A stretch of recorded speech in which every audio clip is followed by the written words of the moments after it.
우리는 인생을 살아가면서 많은 것들을 소유하게 됩니다.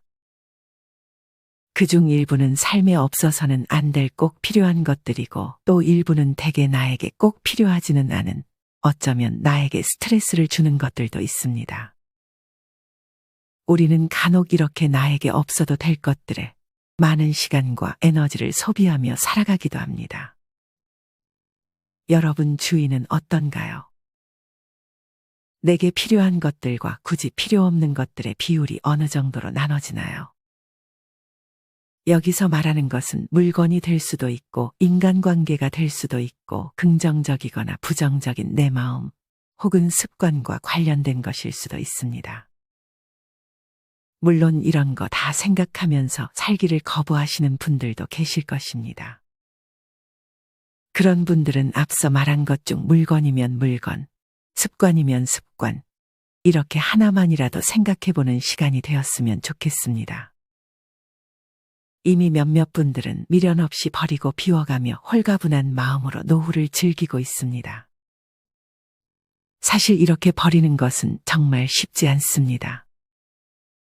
아무리 버리려 해도 버려지지 않는 것들도 있고 버리지 말아야 할 것들도 존재합니다. 그런 것들은 바로 버릴 필요는 없으니 천천히 생각하시며 길게 보고 결정하셔도 괜찮습니다. 하지만 이 이외에 나에게 스트레스를 주는 것들은 최대한 빠르게 끊어버리는 것이 좋습니다. 오늘은 이와 관련하여 인생 선배들이 노후에 일찍 버리지 못해 후회하는 4가지에 대해 알려드리겠습니다. 첫째는 물건에 대한 집착입니다. 특히나 혼자 거주하시는 어르신들의 집에는 정리할 것들이 많이 쌓여 있는 경우가 많습니다.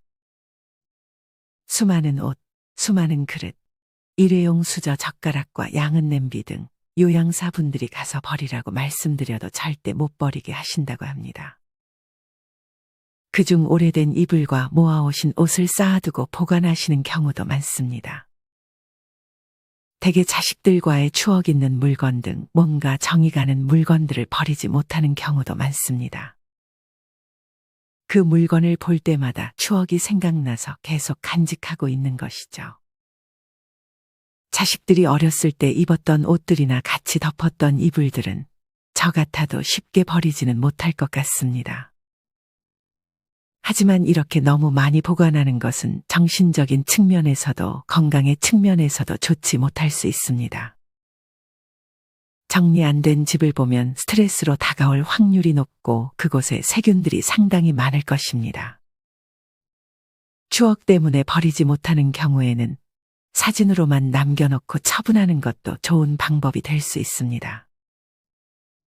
사실 대개 그 물건 자체보다는 그 물건을 보면 생각나는 좋은 추억들 때문에 버리지 못하는 것이기에 사진으로 남겨두었다가 추억을 느끼고 싶을 때마다 꺼내보는 것입니다. 전부 버리는 것이 힘들다면 정말 소중한 물건 딱 하나만 간직하고 처분하는 것도 좋은 방법입니다. 내 자식이 가장 즐겨 입었던 옷 하나, 장난감 하나, 선물 하나 이런 식으로 이것저것 여러 개를 간직하는 것보다 하나씩만 간직하자는 마음가짐을 갖는 것입니다. 이렇게 딱 하나만 놔두자고 마음을 먹는 것은 정리하는 것에 큰 도움을 줄 수 있습니다. 간혹 요리를 좋아하시는 분들은 똑같은 기능의 제품을 여러 개 가지고 있는 경우가 있습니다. 예를 들어 프라이팬만 10개가 넘게 있고 믹서기도 3대 이상 보유하고 계신 분도 있습니다. 사실 이 중 사용하는 것은 전체의 3분의 1 정도밖에 되지 않을 것입니다. 이렇게 자주 쓰는 것들만 남기고 나중에는 기능별로 하나씩의 제품만 가지고 있어도 크게 문제되지 않을 것입니다. 냄비의 경우 용도별로 하나씩 두면 좋습니다. 큰 냄비 하나, 작은 냄비 하나 정도 있으면 충분합니다. 큰 냄비가 쓸데없이 3개 이상 있다면 그것들을 다 사용하지 않을 뿐 아니라 공간만 차지하게 됩니다. 집이 어지러우면 위생적인 측면에서 우리를 위협할 뿐 아니라 우리의 뇌에도 나쁜 영향을 끼친다고 합니다. 우리의 뇌는 어지러운 집을 보는 것만으로도 휴식을 취하지 못하게 됩니다. 심지어 뇌를 피로하게 만듭니다. 무언가를 보는 것만으로도 우리의 의도와 상관없이 뇌는 일을 하기 시작합니다. 집에 물건이 많다면 눈에 들어오는 것이 많다는 뜻이고, 이로 인해 뇌가 일을 하기 시작해 머리가 아파지는 것입니다. 반면에 정리하는 습관은 뇌의 각성 수준을 높이고 주변 환경에 대한 통제감을 느끼게 해줍니다. 내가 통제할 수 있다는 느낌을 받으면 그 자체로 마음이 편해지고 뇌의 긍정적인 역할을 하게 됩니다. 이렇듯 버릴 것은 버리고 정리에 신경을 쓰는 것은 집이 깨끗해지는 것을 넘어 우리의 심리에도 아주 긍정적인 영향을 주기 때문에 최대한 내가 할 수 있는 선에서 천천히 차근차근 정리정돈을 시작하셨으면 좋겠습니다.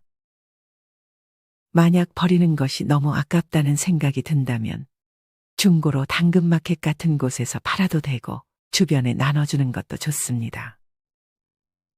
그냥 버리면 아깝기도 하고 환경에 안 좋은 영향을 끼칠 수 있습니다. 나 말고 누군가가 대신 사용을 하게 된다면 마음이 한결 편할 것입니다.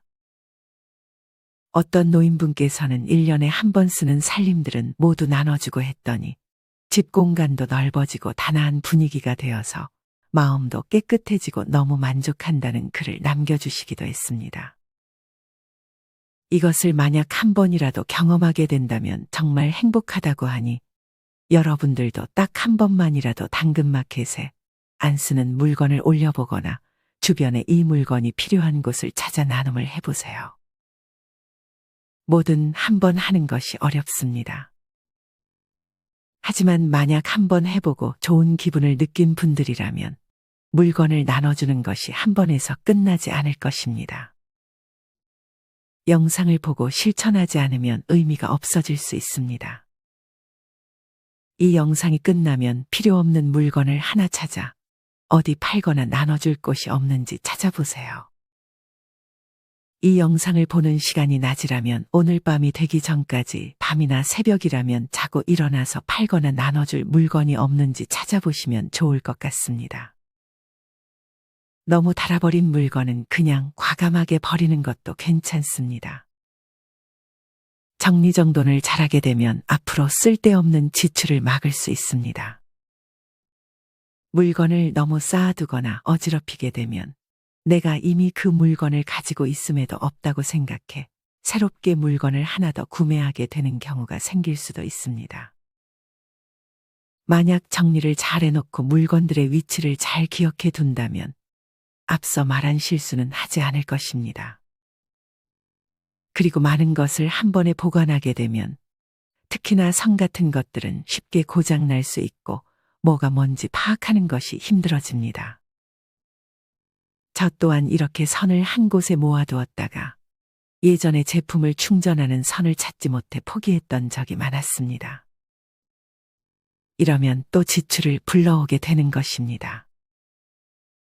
이뿐만 아니라 쾌적한 집에서는 내가 할 일들을 생각하고 정리하고 추진하는 데 도움이 되고 긍정적인 마인드와 에너지가 생기는 등 정리를 잘하게 되면 얻게 되는 장점이 정말 많습니다. 앞서 얘기했듯 전부 버리기만 하라는 말씀을 드리는 것이 아닙니다. 미니멀한 삶에서 평안함을 느끼는 분들도 있겠지만 평생을 함께한 익숙한 것들에 둘러싸였을 때 안정감을 느끼는 분들도 있을 것입니다. 또한 오랜 기간 그냥저냥 함께한 살림살이들을 하루아침에 정리한다는 게 쉬운 일도 아닐 것입니다. 그렇기 때문에 시간을 두고 나에게 안정감을 두는 물건들을 제외하고 스트레스를 주는 불필요한 물건만 천천히 정리하시는 것이 좋습니다. 많은 분들이 무언가를 구매하는 등 물질을 통해 나를 채우려고 하는 경향이 있습니다. 하지만 내면의 평안과 안정을 위해서 이런 사물보다는 자기를 돌아보고 성찰하는 성찰지향적인 삶을 추구하는 것이 좋습니다. 물건을 비우고 내면을 채우는 그런 노후의 삶을 누리셨으면 좋겠습니다. 일찍 버리지 못하면 후회하는 두 번째는 몸에 배어버린 안 좋은 소비 습관입니다. 2022년 12월의 통계에 따르면 노후 준비가 잘 되고 있다는 인구의 비율이 고작 8.7%에 그쳤다고 합니다. 특히나 75세 이상의 고령자 중 57%가 노후 준비가 잘 안 되고 있다고 응답했습니다.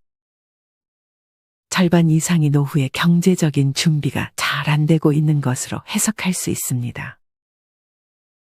여기에는 다양한 이유가 있지만 돈을 쓰는 습관이 주요 원인 중 하나입니다. 사실 아무리 소비를 잘한다 해도 더욱 조심해야 할 것은 바로 자녀에게 들어가는 돈일 것입니다. 이 부분을 먼저 짚고 넘어가겠습니다. 자녀에게 들어가는 돈은 대개 한 번씩 크게 들어가는 경우가 많습니다. 사교육비는 물론 등록금, 사업자금, 결혼자금 등 이 모든 것을 챙겨줘야만 부모로서의 노릇을 하는 것이라 생각하는 것은 결코 옳지 못합니다. 오히려 자식 스스로가 이런 것들을 하나씩 이룰 수 있게 만들어주는 것이 더 중요합니다. 특히나 노후 자금이 빠듯한데 이 돈을 전부 자식을 위해 쓰는 것은 정말 위험한 행동입니다. 만약에 여유가 있다면 일부는 도와줘도 괜찮지만 아무리 자식을 사랑해도 내 모든 것 전부를 주어서는 안 됩니다. 이것은 비참한 노후로 가는 지름길이니 자식 잘 되는 것만 생각해 나 자신을 희생하는 선택을 하지 마시길 바랍니다. 자식들에 들어가는 돈을 제외하고 내 소비 습관을 한번 돌아보는 것 또한 아주 큰 도움이 됩니다. 월급을 아무리 많이 받는다고 해도 그만큼 지출 관리를 하지 못하게 되면 결국 모이는 돈이 없게 됩니다. 물론 내 행복과 건강을 해치면서까지 먹을 거 아껴가면서 너무 과하게 아끼는 것은 좋지 않습니다. 너무 절약하다가 몸에 병이 날 수도 있습니다. 쓸 땐 쓰는 것이 좋습니다. 그것이 나 자신을 위한 것이라면 더욱 좋습니다. 이 이외에 내 통장에서 나가는 돈이 뭐 때문에 빠져나가는지 파악하는 것이 중요합니다. 저 같은 경우에도 예전에 이런 것들을 알지 못해 1년 동안 사용하지도 않는 것에 돈만 계속 빠져나갔던 경험이 있습니다. 최근 3개월 혹은 한 달 동안 내 카드에서 빠져나간 내역 중에 필요 없는 지출이 있는지 파악하는 것이 좋습니다. 한 달에 10,000원이어도 그것이 1년이면 12만 원이고 10년이면 100만 원이 넘어가는 큰 돈이 될 수 있습니다.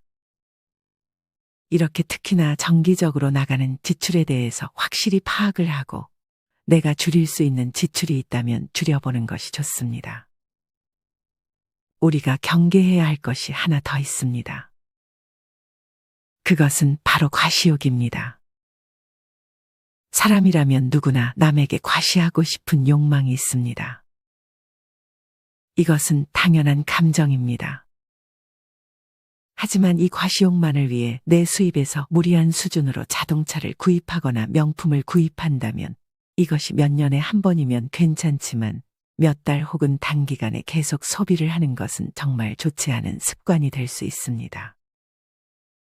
차나 명품도 처음에는 내 자존감을 높여줄 수 있지만 내면이 받쳐주지 못한다면 이 자존감은 오래가지 못할 것입니다. 결국 내면이 탄탄해야 자존감이 올라가는 것이지 이런 물질적인 것에서 자존감을 찾으려는 행동은 결코 좋지 않습니다. 이렇게 자식에게 내가 너무 많은 돈을 쓰려는 것은 아닌지, 과시욕 때문에 비싼 물건에 욕심을 내는 것은 아닌지, 지출에서 지금 쓸데없는 돈이 빠져나가고 있지 않은지 한 번씩 점검해 주는 것은 나의 경제 상황에 도움을 줄 것입니다. 또한 많은 전문가들이 신용카드를 자르라는 조언을 해주기도 합니다. 신용카드를 사용하면서 돈을 더 쓰게 되는 분들은 꼭 한번 고려해 보는 것이 좋을 것 같습니다. 절약하는 습관은 대개 어려서부터 가정에서 길러지는 경우가 많습니다. 그러니 아직 어린 자식을 둔 부모님이 계시다면 자식에게 먼저 그런 모습을 보여주는 것이 좋습니다. 일찍 버리지 못하면 후회하는 세 번째는 어정쩡하고 불편한 관계입니다. 나이 들면 굳이 가까이 하려 노력하지 않아도 자연스럽게 가까워지는 사람만 옆에 두는 것이 좋고, 저절로 멀어지는 친구를 억지로 끌어당기려 하지 않는 것이 좋습니다. 나이가 들어갈수록 일, 경제력, 가치관 등이 모두 달라지기 때문에 만나는 게 부쩍 버겁게 느껴지는 경우도 생깁니다. 만약 오래된 친구여도 나에게 열등감을 느끼거나 내가 열등감을 느끼는 친구라면 결국 멀어지는 것이 어찌 보면 좋은 방향이 될 수 있습니다.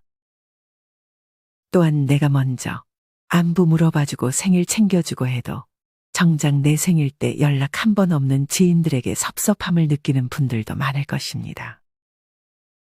이렇게 나이가 들수록 너무 인간관계를 위해 노력하는 것보다 오히려 혼자만의 시간을 즐기는 것이 노후에는 더 좋습니다.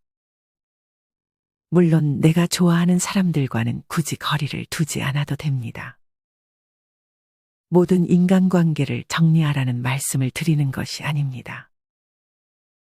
그저 지금 내가 유지하고 있는 관계 중에 좋은 관계는 놔두고 안 좋은 영향을 주는 관계만 차차 정리하면 되는 것입니다. 또한 사람에게 기대감이라는 게 생기는 순간 그 관계는 오래가지 못할 확률이 높습니다. 그렇기에 관계에서 행복을 느끼시는 분들이라면 친구든 자식이든 적당한 거리를 두고 만나는 것이 좋습니다. 특히나 친구는 서로에게 불편함을 주지 않고 바라는 것 없이 즐겁게 내가 해줄 수 있는 범위만 해주며 지내는 것이 좋습니다. 그러면 서로 서운해 할 일도 없고 즐겁게 만날 수 있을 것입니다. 사실 나이 들수록 자신 스스로와 친구가 되는 것이 가장 좋습니다. 혼자 있으면 자신과 대화하는 시간이 많아지고 현실적인 친구는 거의 없는 경우가 많습니다. 어쩌다 알게 된 친구도 어떤 계산적인 상황이 되면 인연이 끊기는 경우가 대부분입니다. 먼저 연락하고 아량을 베풀고 이러는 것 자체가 피곤하고 그대로 좋게 받아들이는 친구도 드물어집니다. 오히려 나이가 들수록 친구와의 깊은 관계보다는 이웃과 그리 깊지 않은 관계로 인사하며 사이좋게 지내는 것 자체로 좋다는 분들도 많이 계십니다. 아마 아직 이것에 반박하는 마음이 있는 분들이 계실 것입니다. 정답은 없습니다. 아무리 그래도 친구 만나는 것이 좋은 부분이 많다고 하면 굳이 정리하지 않으셔도 됩니다. 특히나 혼자 있는 것에 외로움을 많이 느끼시는 분들이라면 너무 한 번의 관계를 정리하는 것보다 먼저 혼자 있는 시간을 즐기는 방법을 차근차근 익히고 관계에 대해서 다시 생각해 보는 것도 좋습니다. 좋은 판단을 하기 위해서는 나 자신에 대해 잘 아는 것이 중요합니다. 나는 어떤 사람인지 나 자신과의 대화를 먼저 해보고 그 다음에 관계에 대해 내가 정리할 부분이 없는지 천천히 생각해 보시길 바랍니다. 일찍 버리지 못하면 후회하는 네 번째는 욕심입니다. 그 중에서 특히나 사기를 조심해야 합니다.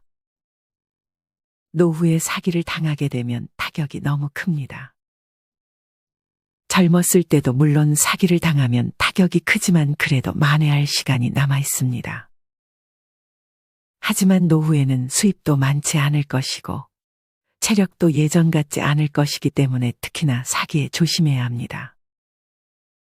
절대 고수익을 위한 투자는 하지 마시길 바랍니다. 세상에 공짜는 없습니다. 고수익을 보장해 준다면 그만큼 위험성도 같이 있다는 말입니다. 특히나 요새 노후 자금을 노리는 사기꾼들이 많아진 것 같습니다. 이런 사기꾼들은 엄벌에 처해야 하지만 죄가 그리 무겁지 않다는 것이 현실입니다. 사기꾼이 없어지지 않는다면 우리는 우리가 조심하는 방법밖에 없습니다. 대개 사기를 당하는 경우를 살펴보면 나에게 약간의 욕심이 끼어 있거나 아니면 좋은 사람이 되고픈 마음이 있다거나 이유 없는 친절을 얻어먹고 나중에 거절을 못하는 분들이 피해자가 되는 경우가 많습니다. 여기 해당한다면 더욱 주의하셔야 합니다. 사기꾼들은 초반에 매우 친절하게 다가올 것입니다. 그러고 나중에 나를 위하는 척 돈을 요구할 것입니다. 아무리 착해 보이고 친절해 보이고 아들 같아 보이고 딸 같아 보여도 결국 돈을 요구하는 사람은 반드시 피해야 합니다. 내가 돈을 주지만 않으면 사기를 당할 일이 없습니다. 사인이나 도장 찍는 것도 안 하시는 것이 좋고 명의를 빌려주는 것도 피해야 합니다. 이 경우는 특히 가까운 사람을 조심해야 합니다. 가족이니까 안타까워서 별 문제 안 될 거라고 생각해서 명의를 빌려주고 빚을 떠안게 되는 경우도 꽤 많습니다. 내 자신은 내가 지켜야 합니다. 내가 잘 모르는 것은 돈을 빌려주어서도 명의를 빌려주어서도 안 될 일입니다. 결코 그 사람이 안쓰러워서 미안해서라는 감정이 앞서서는 안 됩니다.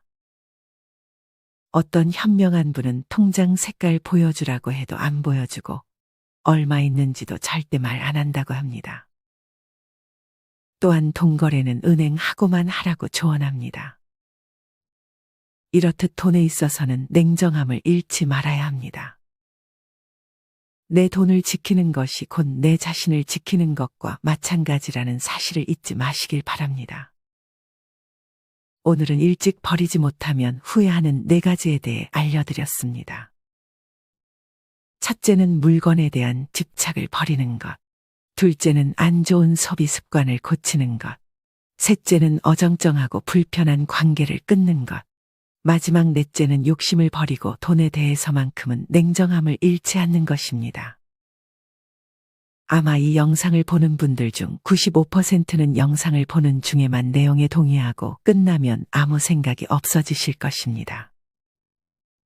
반대로 말하면 오늘 영상의 내용 중 하나만이라도 실천한다면 여러분은 상위 5%의 실행력을 갖추는 사람이 될 수 있습니다. 실천에 대한 다짐을 새해에만 하시는 분들이 있습니다. 이러면 기회가 많지 않아집니다. 실천은 바로 지금부터 하는 습관을 만드는 것이 좋습니다. 실천하는 여러분들을 인생지혜가 응원합니다. 이상으로 오늘의 영상을 마치겠습니다. 다음에 더 좋은 내용으로 찾아뵙겠습니다. 감사합니다.